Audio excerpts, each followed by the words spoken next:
Seperti itu kisahnya. Dan kalau kalian baca dalam Daniel yang kedua, kalian akan menemukan bahwa ini raja yang pinter banget. Lalu dia pikir bahwa orang-orang yang gak penting bolehlah diabaikan. Tetapi orang-orang penting dikumpulkan. Ada orang-orang yang hebat yang dikumpulkan. Kalau saya melihat di tengah-tengah kalian itu banyak potensi yang terpendam. Dan kami sudah sedikit menemukan. Saya sudah menemukan orang ini orang hebat, ini orang bagus, ini bagus di sana, bagus di situ. Dan setiap orang punya kekhususan yang luar biasa masing-masing. Nah, kurang lebih seperti itu Nebukadnezar, dia menemukan bahwa ada orang-orang anak-anak bangsawan, tentu saja bangsawan karena kaum jelata seperti saya tidak mendapatkan pendidikan yang cukup seperti itu. Untuk makan besok saja saya masih bingung seperti apa, tetapi kaum bangsawan boro-boro untuk makan ini, untuk saya memberi makan satu bangsa pun bisa gitu, kurang lebih seperti itu ya. Lalu mereka mendapatkan pendidikan yang baik, mendapatkan pengajaran yang baik, mendapatkan guru yang baik, mendapatkan kesempatan yang baik. Jadi pagi-pagi bisa sekolah, kalau saya nggak bisa saya harus nge-grab dulu, jadi saya nggak punya waktu untuk sekolah, nggak punya waktu untuk belajar, seperti itu. Harus membantu ibu dan ayah menanam padi di sawah, apa sih. Tetapi Daniel dan kawan-kawan adalah orang anak bangsawan yang mengalami nasib yang baik. Dan mereka mendapatkan pengetahuan dan Nebukadnezar melihat bahwa ini orang ini jangan dibunuh, tapi diajarin. Lalu diambillah, dijadikan, dilatih sekian tahun, lalu diajarin bahasanya, bahasa baru lagi, bahasa Babel, bahasa Babilonia, meninggalkan bahasa Aram, bahasa sehari-hari mereka, bahasa Ibrani ditinggalkan, lalu dengan bahasa yang baru, nama mereka diganti, Daniel jadi Belsasar, dan lain-lainnya, Sadrah, Mesah, dan Abednego itu bahasa dari Babel, bahasa aslinya bukan Sadrah, Mesah, Abednego, kalian bisa baca dalam kitab Daniel ini. Nah, lalu terjadi sesuatu. Ketika itu raja bermimpi, lalu dia gelisah dengan mimpinya itu. Gitu ya. Lalu dipanggillah ahli tenung, ahli ilmu pengetahuan, ahli nujum, ahli segala macam ahli dari yang ahli, core of the core, ahli of the ahli gitu.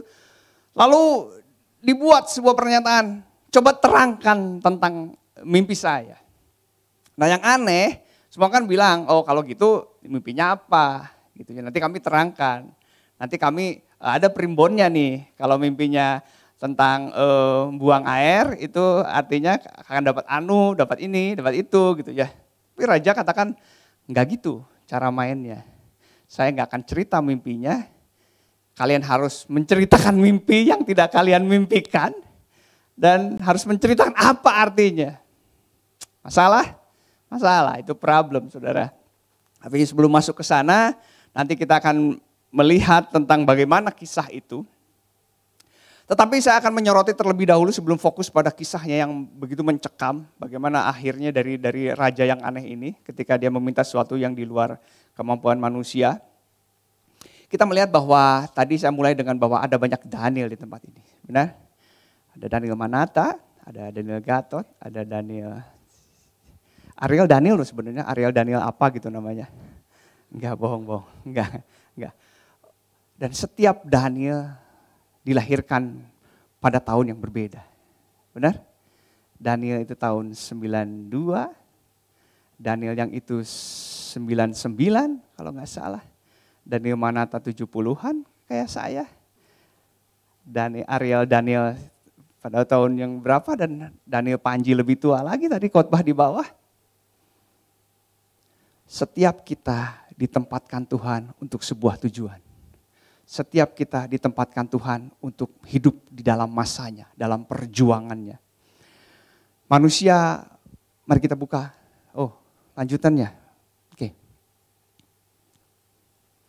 Manusia setiap anak Tuhan harus melihat bahwa kelahiran saya tidak akan lepas dari yang namanya metanarasi. Nanti kalian datang di kebaktian Paskah. Nanti hamba Tuhan akan ceritakan tentang lebih dalam lagi metanarasi, saya akan cepat aja.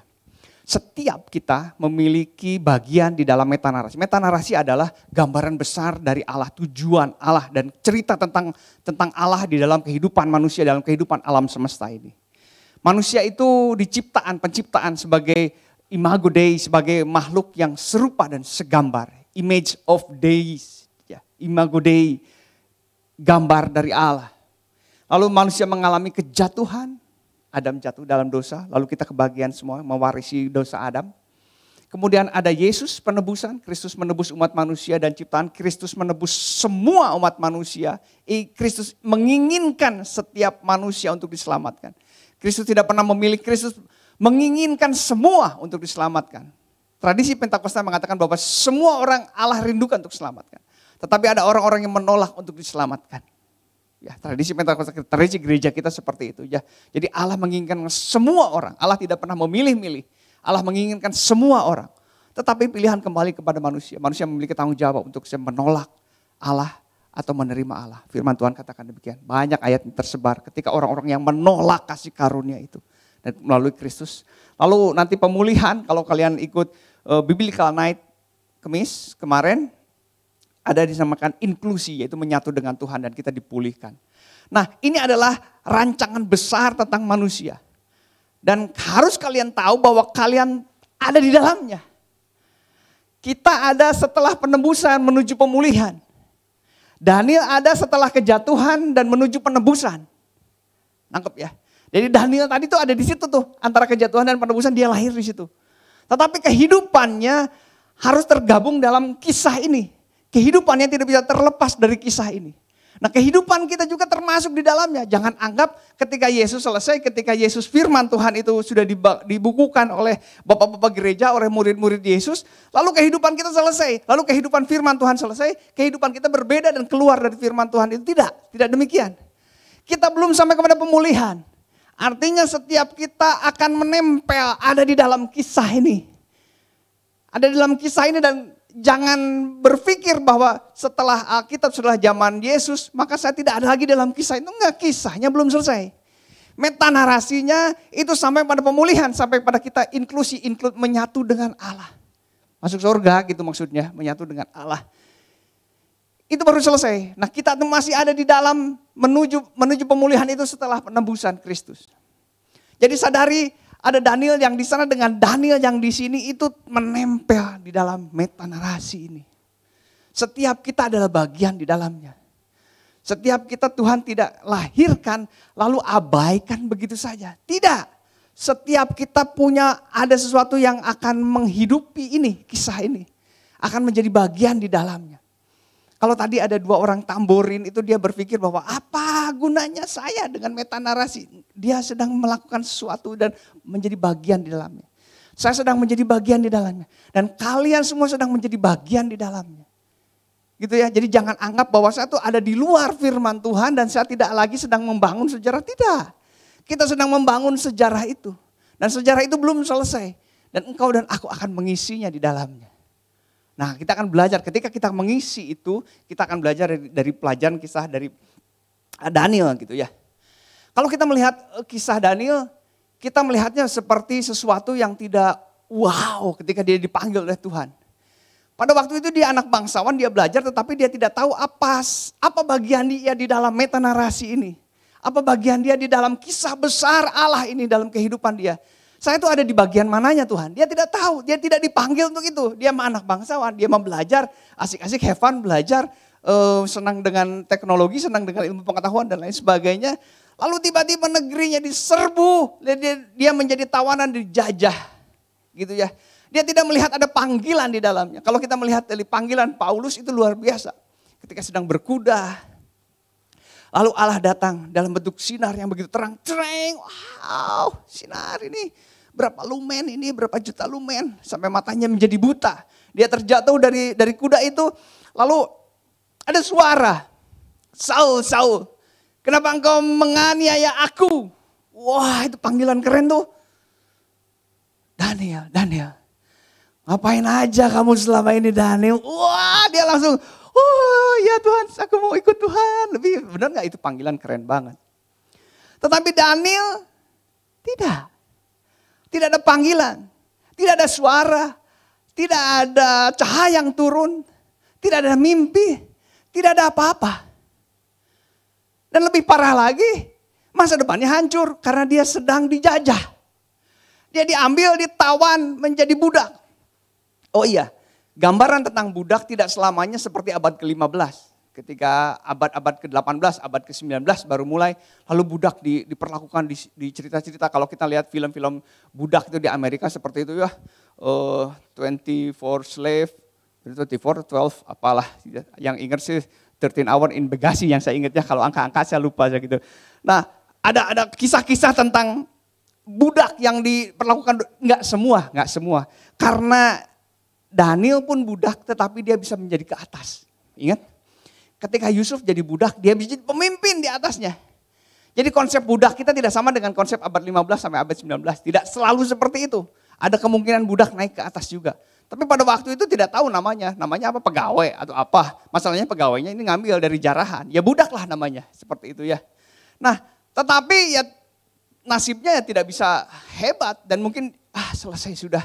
Buat apa kita kuliah kemarin di UPH mahal-mahal, kita kuliah di UPH lalu kita dijajah gitu ya, terus jadi budak. Aduh ngapain? Tidak melihat kehidupan, dan dalam kehidupan dan ini kita tidak melihat panggilan Tuhan di situ. Saya melihatnya lebih seperti korban keadaan. Setiap kita mungkin tidak menemukan panggilan. Saya juga tidak menemukan. Ada tri pada pagi hari ketika saya sedang saat teduh, tri. Mulai saat ini, engkau itu saya tidak melihat itu ada cahaya yang turun, nggak ada gitu ya. Memang kalau saya tidur gelap, tapi cahaya nggak. Wah, tiba-tiba menyerangin lalu Tuhan memanggil saya tidak. Saya tidak menemukan itu. Saya paling cetrek nyalain terus dibangun. Bangun sekolah, berangan maneh. Itu pernah kejadian dalam saya, kehidupan saya. Tapi tidak pernah Allah datang dan memanggil saya dengan demikian spesial dan istimewa. Saya tidak menemukan seperti itu. Bahkan saya melihat bahwa kehidupan saya nggak lebih jauh dari Daniel ini. Kalau Daniel dia menjadi jajahan dan masa depannya hancur, saya juga tidak punya harapan. Saya hampir kuliah juga hampir tidak jadi, mungkin saya kerja di pabrik tekstil saja deh. Jadi engkau di pabrik tekstil dan kerja di sana mungkin pada waktu itu. Tetapi nggak gitu ceritanya gitu ya. Setiap kita dipanggil untuk metanarasi ini. Setiap kita ada bagian di dalam. Setiap kita yang menerima Kristus kita menjadi bagian di dalamnya. Entah dimanapun bagian di dalamnya. Dan kita tidak menyadari itu. Mungkin Daniel pada waktu itu berpikir bahwa saya tidak dipanggil. Bagaimana mungkin saya dipanggil? Saya sedang dijajah. Saya sedang jadiin budak seperti itu. Tetapi tidak demikian ceritanya ya. Allah bercerita dengan kisah yang berbeda. Saya menemukan sesuatu yang agak lucu. Bukan lucu, ini sadis kok lucu sih. Ini manusia kelahiran tahun 1900, mungkin kalian pernah baca. Orang yang paling suwe adalah orang yang lahir di 1900. Pada umur 14 tahun, kan dia lahir 1900 ya. 1914, umur 14 tahun, itu perang dunia ke-1. Dimulai ketika 14 tahun, masih SMP ya? SMP ya, 14 tahun? Iya, SMP. Masih SMP perang dunia. Itu 22 juta orang meninggal karena perang itu, umur 14. Itu sampai umur 18 ya. Udah masuk SMA tuh, kalau ada SMA pada waktu itu. Kalau dia nggak mati ya dari 22 juta orang itu. Dia lolos gitu ya. Nah, persis setelah perang itu selesai, flu Spanyol. Kalau kita COVID, kalau waktu itu flu. Waktu itu nggak ada masker, nggak ada yang namanya di rumah apa sih? Isoman, nggak ada. Ultraman nggak ada, isoman nggak ada. Pada waktu itu. Dan itu 11 tahun. Kita 2 tahun beres. 3 tahun beres, betul? Puji Tuhan. Udah bisa dibuka lagi maskernya, udah gak peduli. Haci, udah maksudnya gak apa. Haci gitu ya, saudara asik-asik aja gitu ya. Kayaknya udah gak ada deh virusnya. Atau virus udah menjadi bagian dari kehidupan saya. Ariel, Daniel, virus apa gitu udah menjadi bagian dari kehidupan dia. Dan itu 50 juta meninggal. Kalau dia lolos, maka usia 29. Waduh, pas lagi pacaran mau merit, inflasi. Kagak jadi tuh pacaran, kagak jadi tuh menikah. Dan itu pengangguran di mana-mana. Katakan sedunia itu Amerika kolaps. Semua gak punya pekerjaan. Dan kalau kita lihat orang Amerika yang begitu makmur pada waktu itu ya kere-kere juga mereka gitu ya semua. Gak bisa makan dan banyak yang mati juga karena kelaparan itu. Kemudian usia 39 udah agak-agak ya akhirnya menemukan pekerjaan setelah menganggur, lolos dari Perang Dunia ke-1, lolos dari wabah flu karena waktu itu dia tidak keluar rumah. Kemudian ekonomi global dia sempat kerja di pamannya karena pamannya punya pekerjaan pada waktu itu. Jadi dia bisa sempat lolos lah dia, perang lagi. Coba perang lagi dan 6 tahun 60 juta orang meninggal. Udah habis-habisan ini. Terus dia jadi tentara tuh kebetulan. Maka ditugasin tuh perang Vietnam pada waktu itu. Perang lagi hidupnya. Udah 3 perang itu. Sampai usia 75 tahun. Habis hidupnya. Gak ada asik-asiknya itu. Dari tahun 1900 sampai 1964 tuh gak ada asik-asiknya. Apa asik-asiknya? Penemuan. Kayaknya kalau kalian belajar musik pun musik dari era 60 deh kayaknya mulai rame gitu ya. 60s gitu ya musiknya 60s, 70s, 80s. Gak ada musik 50s gitu, 50s zaman perang gitu, ngapain juga bikin musik seperti itu, lagi repot-repotnya. Ini orang yang, udah deh, masa gue lahir di 1900 lalu gue menjadi orang yang bagian dari meta narasi itu. Kayaknya berat. Nah, dilanjutkan, orang itu cukup panjang usianya. Ini kelahiran tahun 71, ini yang orang yang bicara di depan saudara.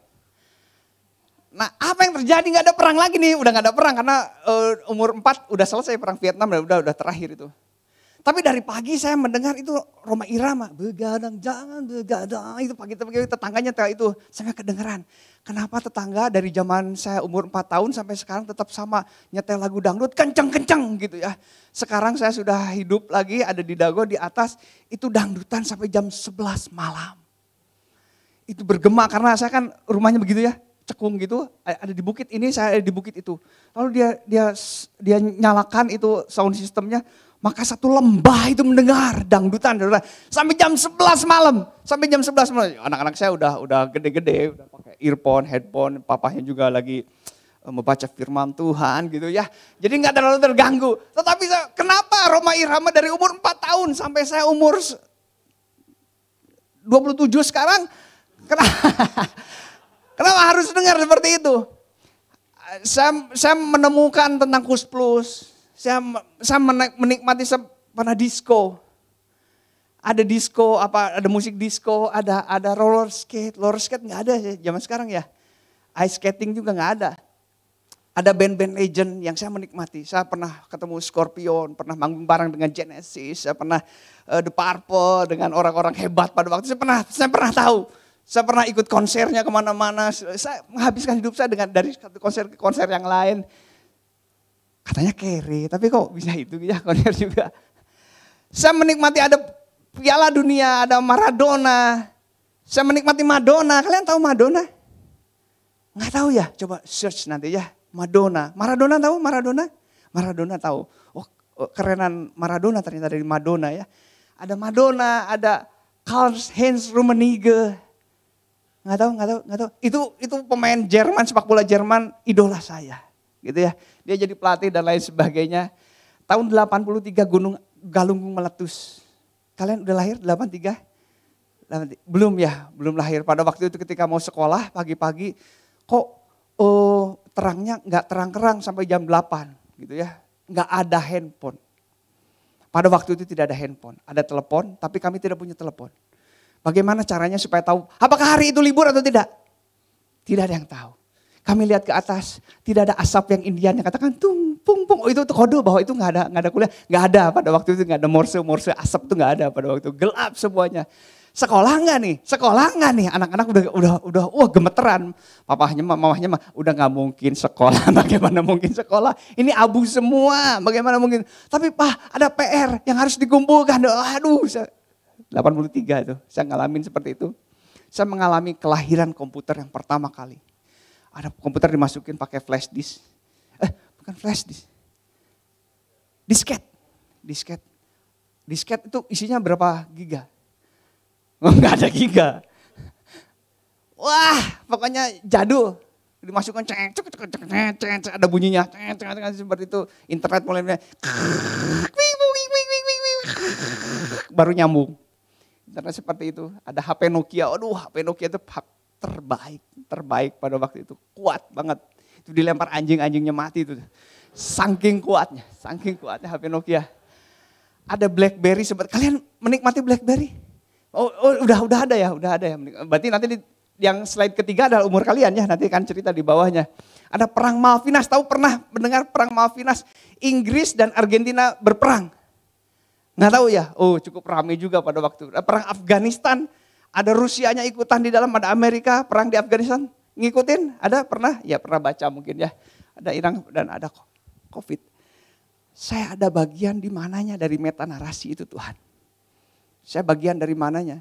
Ketika zaman orang 1900 itu, yang tidak ada harapan, yang suwe dibanding orang yang lahir dari tahun 1970-an.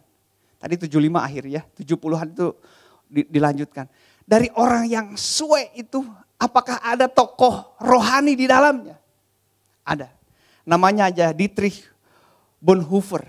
Dietrich Bonhoeffer adalah orang Jerman yang hidup di masa Nazi Hitler, Jerman. Dia adalah seorang pendeta, sama seperti kita, orang Kristen seperti itu. Dan dia menolak apa yang Hitler kerjakan untuk membunuh bangsa Yahudi. Jerman agamanya apa? Ya Kristen lah. Loh Kristen kok kenapa harus menghancurkan bangsa Yahudi, mau ngebunuhin bangsa Yahudi? Kenapa ingin menguasai dunia? Orang Kristen kok kayak gitu? Ini ada pertentangan di tengah mereka, ada ketegangan, ada tension di tengah mereka. Dan Dietrich itu melakukan bahwa saya hidup sebagai orang yang ada bagian dalam meta narasi itu. Dia digantung. 11 hari sebelum Jerman jatuh. Aduh kagok pada 11 poin ini, dagoan padahalnya.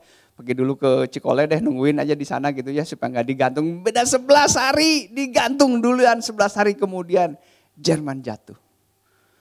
Ada orang di tengah keadaan yang sangat-sangat tidak memungkinkan. Saya mencari dari orang yang suwe, dikatakan orang yang paling merana adalah orang yang lahir pada tahun 1900. Itu merana sampai umur 75 tahun. Apakah ada orang hebat yang lahir di itu? Ada. Nah sama dengan Daniel tadi, ketika mereka di dalam kesulitan itu, ketika mereka dijajah itu, apakah ada muncul orang itu? Ada. Kok bisa Tuhan? Buat apa Tuhan? Supaya meta narasi itu digenapi, supaya perjalanan mesianik itu digenapi ketika kita diciptakan Tuhan. Kita diciptakan sebagai imago Dei, image-nya daripada Tuhan. Sampai nanti kita dipulihkan itu supaya terus terjadi, jalur itu tidak putus. Dan ada orang-orang pahlawan iman di dalamnya yang dilahirkan. Nah hari ini adalah engkau dan aku yang dilahirkan. Jangan terlalu menyepelekan kehidupan kita. Mungkin kita tidak sehebat seperti Daniel dilahirkan di keluarga bangsawan. Tetapi kita juga tidak mengalami penjajahan bukan? Kita sudah merdeka. Kita tidak pernah bertemu dengan orang-orang Jepang yang memperkosa wanita-wanita. Wah kalau pada zaman-zaman kalian udah gak ada, semuanya disembunyiin. Nenek saya pernah cerita. Setiap keluarga yang punya anak gadis itu teror selama Jepang ada di Indonesia. Ketakutan anak perempuan ya udah jangan keluar. Lebih daripada COVID ini, lebih parah lagi gitu ya. Kamu keluar kelihatan sama tokoh Jepang yang paling cakep siapa sih? Sama Tuan Watanabe gitu misalnya.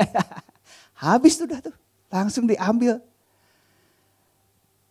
Kita tidak mengalami hal seperti itu. Ya, kita ada dalam posisi yang cukup baik. Kita ada dalam posisi yang baik-baik saja. Tetapi jangan juga kebaikan ini menyebabkan kita jadi terlepas dari kisah Alkitab yang masih belum selesai. Mari kita buka firman Tuhan.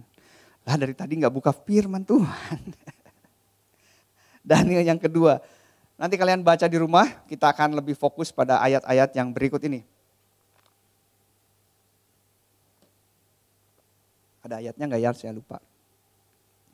Oh bukan. Baik.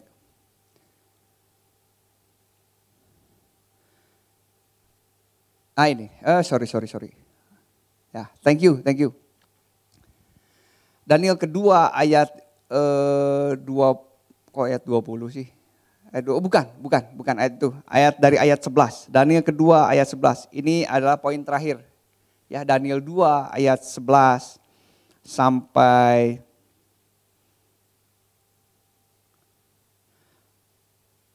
11.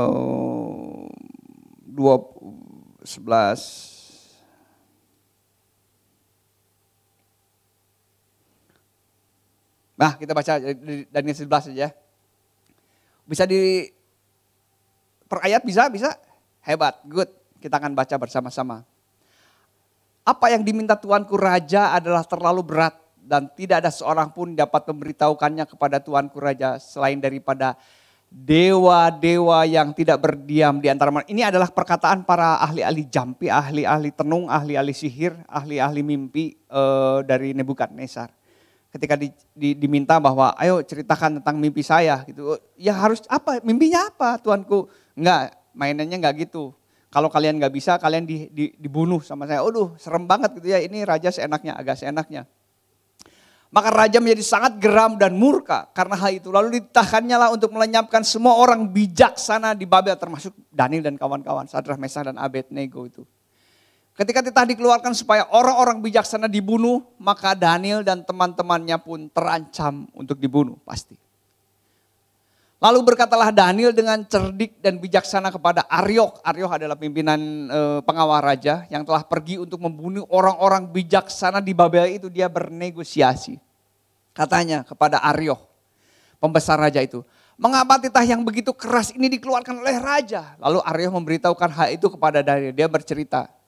Maka Daniel menghadap raja dan meminta kepadanya supaya ia diberi waktu untuk memberitahukan makna itu kepada raja. Jadi dia datang kepada raja dan katakan, sabar Tuan, kami minta waktu untuk menceritakan itu. Tapi aturannya aturan Tuan aja, gak apa-apa. Gak usah cerita pada kami tentang mimpinya, tapi beri kami waktu. Mungkin raja pada waktu itu, bolehlah masih ada kemungkinan. Kalau tadi kan si ahli-ahli jampi, ahli-ahli sihirnya kan langsung katakan terlalu berat.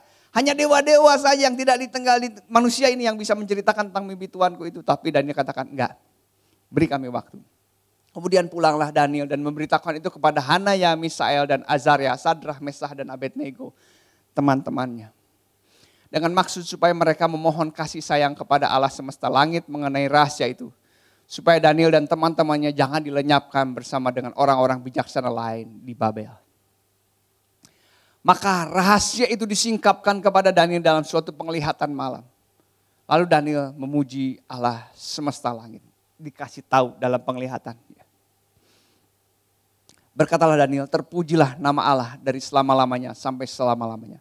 Sebab daripada dialah hikmat dan kekuatan. Daniel mengetahui bahwa hikmat kekuatan itu berasal dari Tuhan. Dia mengubah saat dan waktu. Dia memecat raja, mengangkat raja. Dia memberi hikmat kepada orang bijaksana dan pengetahuan kepada orang yang berpengertian. Dialah yang menyingkapkan hal-hal yang tidak terduga, yang tersembunyi. Dia tahu apa yang ada dalam gelap dan terang ada padanya. Ya Allah nenek moyangku, kupuji dan kumuliakan Engkau. Sebab Engkau mengaruniakan kepadaku hikmat dan kekuatan.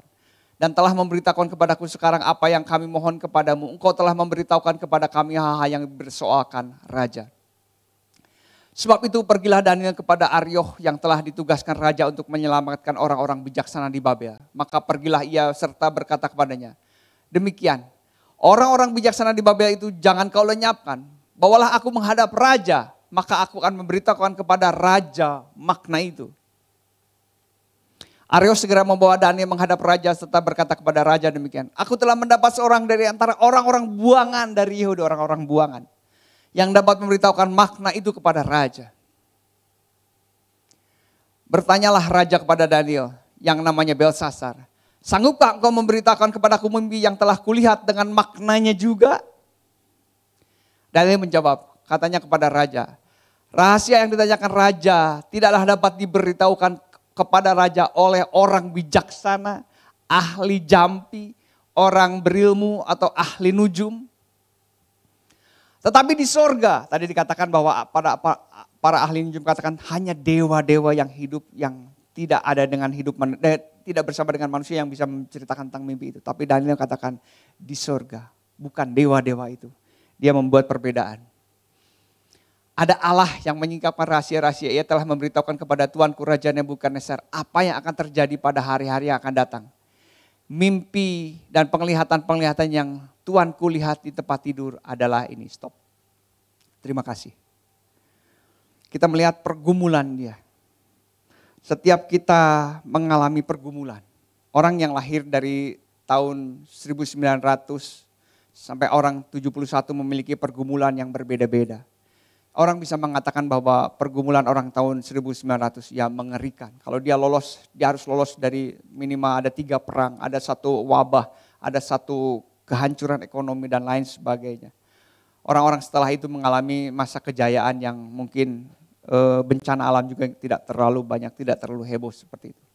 Tetapi setiap orang akan dilahirkan pada masanya untuk melakukan sesuatu pekerjaan tangan Tuhan. Demikian juga dengan Daniel, demikian juga dengan engkau, demikian juga dengan saya. Yang jadi pembeda adalah bagaimana apa yang harus dikerjakan ketika konflik itu terjadi. Apa yang harus kita perbuat. Kita mungkin tidak menjadi orang buangan, tetapi kita mendapati kehidupan kita tidak selalu baik. Benar? Ada banyak konflik, ada banyak krisis dalam kehidupan kita. Ada banyak tantangan dalam kehidupan kita. Apakah pada waktu itu Daniel mengharapkan ada krisis, udah jadi buangan? Wah oke deh, kayaknya tidak ada masalah. Lalu tiba-tiba ada mimpi yang begitu meresahkan. Saya percaya sebelum Daniel dibunuh itu udah ada puluhan atau ratusan orang ahli-ahli yang sudah dibunuh duluan. Nah, karena Arioch tadi udah pergi tuh untuk satu-satu didatangin, dibunuhin. Tapi Daniel mengalami kesempatan. Dan ketika kesempatan itu terjadi, apa yang dia kerjakan? Dia meminta waktu untuk berdoa kepada Tuhan. Itu kuncinya. Itu rely. Itu bersandar kepada Tuhan. Setiap kita, setiap generasi memiliki krisisnya masing-masing. Tapi yang membedakan apakah dia rely? Apakah dia berharap kepada Tuhan atau tidak? Nah, ada beberapa tipe doa daripada orang-orang. Nanti sebelum ini kita balik lagi ya nanti ya. Ada orang yang berdoa terlebih dahulu seperti Daniel ini. Sebelum dia menghadap raja, dia berdoa terlebih dahulu. Dia tanya sama Tuhan. Tuhan, apa yang harus saya jawab? Saya mengalami sesuatu Tuhan. Tetapi lebih daripada itu ada Allah yang paling mengerti dengan segala sesuatu. Dia berdoa terlebih dahulu. Ini orang terbaik. Gitu ya. Tapi ada tipe yang kedua. Ada orang yang mengalami kasus terlebih dahulu karena perbuatan dia. Lalu dia berdoa. Kalau Daniel kan tidak berbuat kasus terlebih dahulu, benar? Dia diserang. Dia sedang mengalami spiritual warfare. Peperangan rohani di dalamnya. Tapi ada orang yang udah ngerjain, aduh lupa, baru minta doa. Tuhan tolong, saya salah, saya ngaku Tuhan, saya salah. Ya, itu sama yang kedua dengan yang ketiga itu mirip-mirip. Dia terpaksa berdoa karena sudah mentok, sudah nggak bisa lagi. Itu saya berdoa, baru berdoa. Tapi orang yang keempat adalah orang yang paling parah. Ketika dia sudah mentok, sudah tidak bisa lagi jawaban, tahu jawabannya apa, dia tidak berdoa. Nah, kehidupan kita bukan kehidupan di dalam playground. Teman-teman, Stephen Lawson katakan, the Christian life is not a playground. Rather, it is a battlefield or spiritual warfare. Kita ada dalam peperangan, kita ada dalam peperangan rohani, ya kancah perang. Kita tidak sedang di playground. Mungkin, tapi kan aman-aman, tidak ada apa-apa, tapi di dalamnya ada peperangan. Siapa musuh kita? Yang pertama adalah tubuh kita, flesh. Our natural flesh, nature flesh, tubuh natural kita. Tubuh kita selalu meminta kita untuk menolak, untuk menyisihkan Allah, untuk mengabaikan Allah, untuk memisahkan Allah dari kehidupan kita. Tubuh kita selalu demikian. Kita gak mau doa. Kita gak mau membaca firman Tuhan. Kita gak mau taat. Itu peperangan. Kita tahu apa yang Allah katakan tentang suatu, tentang berbohong, tentang pornografi, tentang penyelewengan seksual, tentang mata kita, tentang hati kita, tentang mulut kita. Kita sudah tahu firman Tuhan itu. Tetapi badan kita menariknya berlawanan. Kita pengen jadi ke sana. Kita pengen untuk menolak Allah, mengabaikan Tuhan. Itu peperangan yang pertama. Peperangan kedua adalah the world, dunia. Dunia menarik kita. Kita mempunyai value-value yang menjadi value yang tidaklah kesabaran. Apa yang ingin kesabaran? Internet setiap hari semakin cepat. Dari 1G itu waktu itu apakah dibilang 1G ya? Enggak, tapi pokoknya internet aja. Tahu-tahu tiba-tiba ada yang teknologi 2G, 2G, terus ada 3G, terus ada 4G, sekarang kita sudah 4G. Tetapi di beberapa negara sudah 5G. Nanti 6G, GG. Kita tidak tahu G berapa lagi. Pokoknya mah internet, semua internet pada waktunya.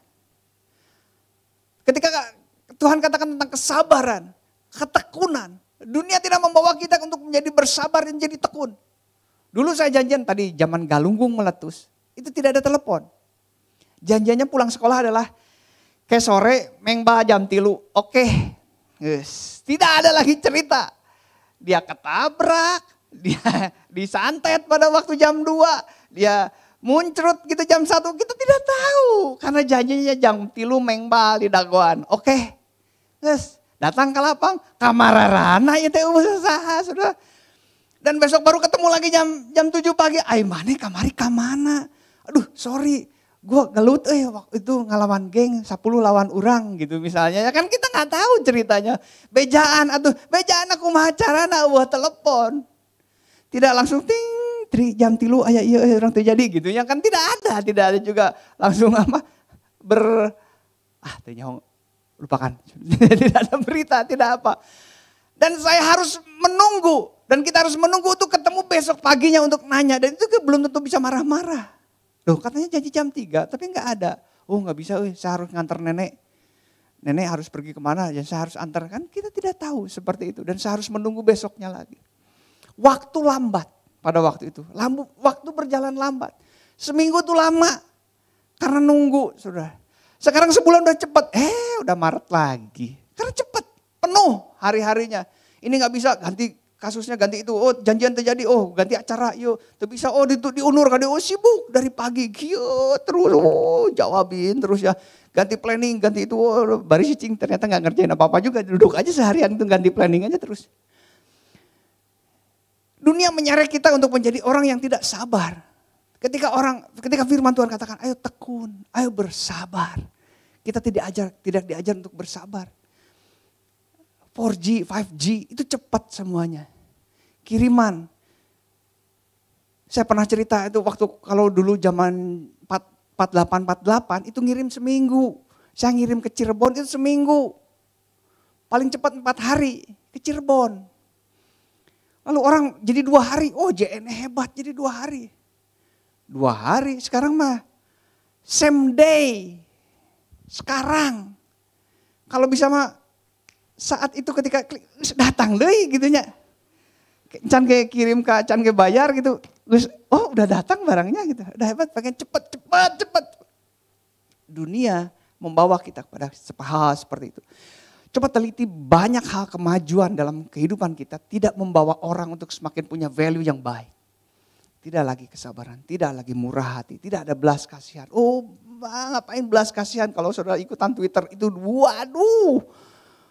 Padang belantara yang begitu kejam, orang salah langsung sikat. Tuh balik, Ridwan Kamil yang maneh itu, kasus maneh itu, waduh ribut, itu dirujak. Ada rujak pecel, ada rujak cuka, itu rame dirujak semuanya.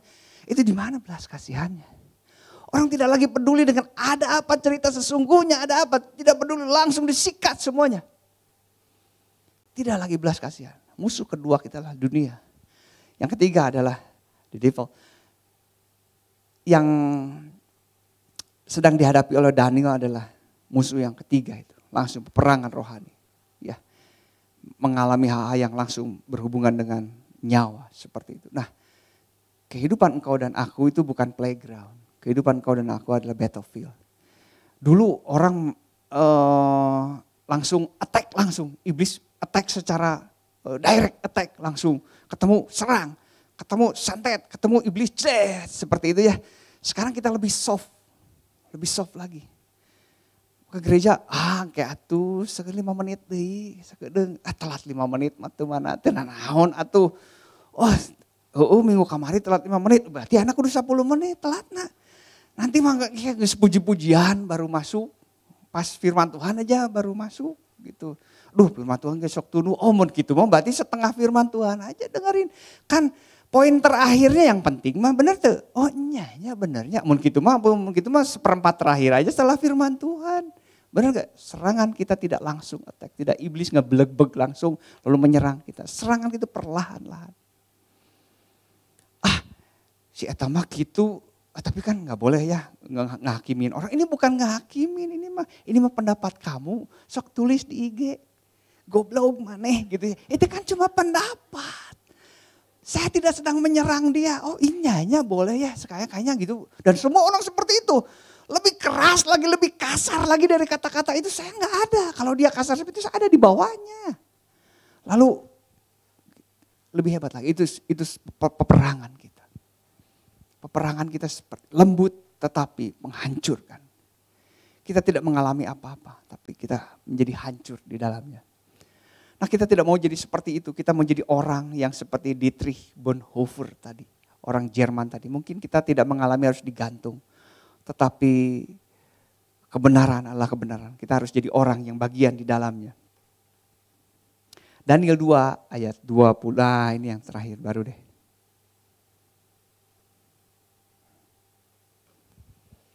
(20 dan 22). Berkatalah Daniel, terpujilah nama Allah dari selama-lamanya sampai selamanya. Sebab daripada dialah hikmat dan kekuatan. Kita gak punya apa-apa. Yang punya hikmat adalah Allah. Kalau Allah membawa kita masuk dalam metanarasinya Tuhan. Untuk menjadi sesuatu. Untuk dipanggil jadi sesuatu. Itu adalah kasih dan karunia Tuhan. Dia mengubah saat dan waktu. Waktu milik Tuhan. Keadaan milik Tuhan. Kita dilahirkan di era yang begitu nyaman ini adalah kasih karunia Tuhan. Kita tidak dilahirkan di 1900. Kita mengucap syukur, kita tidak ketemu dengan perang. Sejak Indonesia merdeka kita tidak mengalami peperangan. Apalagi di Jawa, apalagi di Bandung. Tidak ada gitu ya. Teman-teman kita, sahabat-sahabat kita di Irian masih dalam peperangan pada waktu itu ya. Sampai sekarang pun masih mengalami. Kita harus berdoa buat mereka.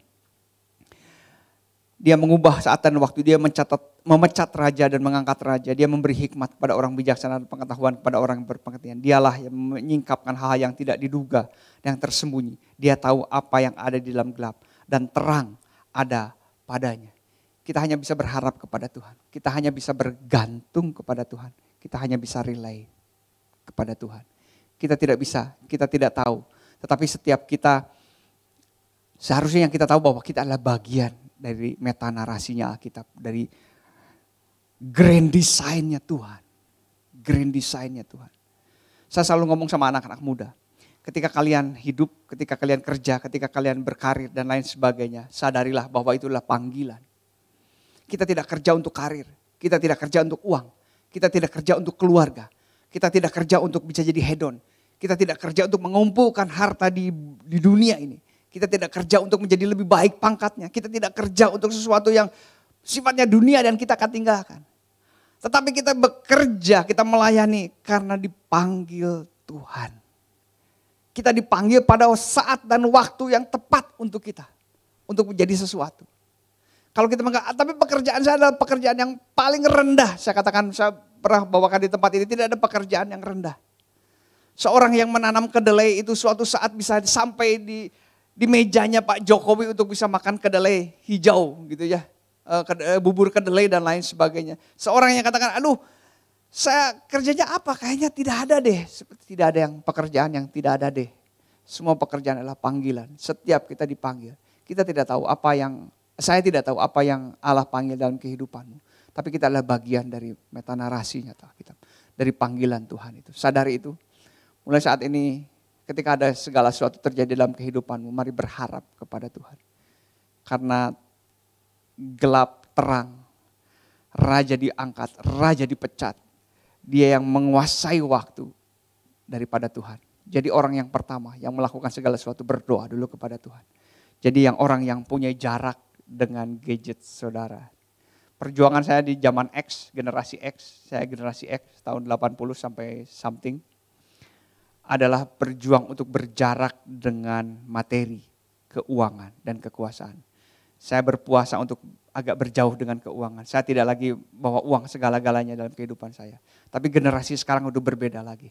Kalian harus punya jarak dengan gadget. Kalian harus berjarak dengan teknologi, sedikit memberi jarak. Bahwa hidup kita tidak selalu tentang teknologi. Hidup kita tidak selalu dengan gadget yang luar biasa. Hidup kita dipimpin oleh Tuhan. Amin. Tetap berharap kepada Tuhan.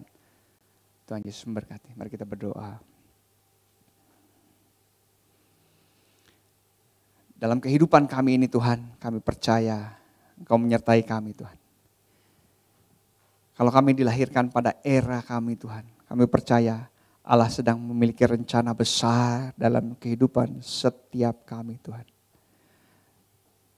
Jadikan kami jadi bagian dalam narasinya Tuhan, meta narasinya Tuhan itu Tuhan. Bagian kami yang ada di dalamnya Tuhan. Jadikan kami jadi bagian di dalamnya Tuhan. Mari Bapa, kami tidak sanggup jika Allah tidak beserta dengan kami Tuhan. Tapi mengucap syukur Tuhan. Karena Engkau yang memilih kami Tuhan. Engkau menyelamatkan kami Tuhan. Kami ada bagian bersama-sama dengan Engkau Tuhan. Maka pada pagi hari ini Tuhan. Ketika terjadi sesuatu Tuhan. Kami akan berdoa terlebih dahulu. Kami akan bergantung kepada Tuhan. Kami akan berharap kepada Tuhan. Senantiasa Tuhan. Kiranya firman ini Tuhan. Engkau yang sampaikan untuk setiap pribadi Tuhan. Sampai untuk setiap pribadi dalam ruangan ini. Di dalam nama Tuhan Yesus kami berdoa dan mengucap syukur untuk firman Tuhan. Katakan sama-sama, amin. Amin. Silakan Pak Daniel. What's up Flamers? Mungkin Kotri ada yang sedikit kelewat kali ya. Dia melewati masa yang namanya 2012. Teman-teman ada yang relate? 2012 itu ada film bencana sebenarnya. Betul. Film bencana yang luar biasa, tsunami di mana-mana.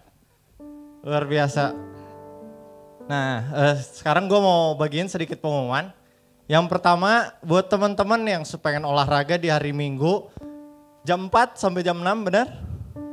Jam 4 sampai jam 6 ada badminton di Bikasoga, teman-teman bisa datang aja langsung. Nanti kalau mau dimasukin grupnya bisa hubungin gitaris kita, namanya Gary. Terus hari ini ada doa pengerja, jam setengah 12 siang.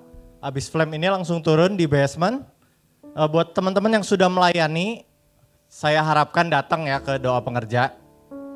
Biar kita sama-sama di recharge, dapat value juga tentang melayani, di remind lagi tentang value-value dari melayani itu sendiri. Terus yang terakhir ada, terus berikutnya ada PW Gathering hari Sabtu jam 4 sore tanggal 1 April, hari Sabtu tanggal 1 April, jam 4 sore buat pelayan WL, singer, pemain musik, Flexion juga diundang.